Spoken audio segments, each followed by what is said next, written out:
नमस्कार दोस्तों, प्रणाम, आदाब। स्वागत है हमारे लाइव इंटरटेनमेंट चैनल में। तो दोस्तों आज की जो वीडियो है हम लोग चल रहे हैं नरौली। जी हाँ दोस्तों, रेलवे स्टेशन आजमगढ़ से नरौली तक का ये वीडियो है। तो बने रहिए वीडियो के अंत तक।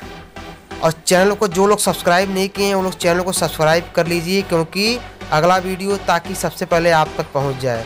और दोस्तों अगर आप और भी वीडियो देखना चाहते हैं आजमगढ़ से संबंधित, तो नीचे डिस्क्रिप्शन में हमने अन्य वीडियो का लिंक दे रखा है, आप लोग जाकर वीडियो को देख सकते हैं। और दोस्तों अपने दोस्तों को भी दिखाने के लिए व्हाट्सएप पे या फेसबुक पर शेयर ज़रूर कर दीजिएगा।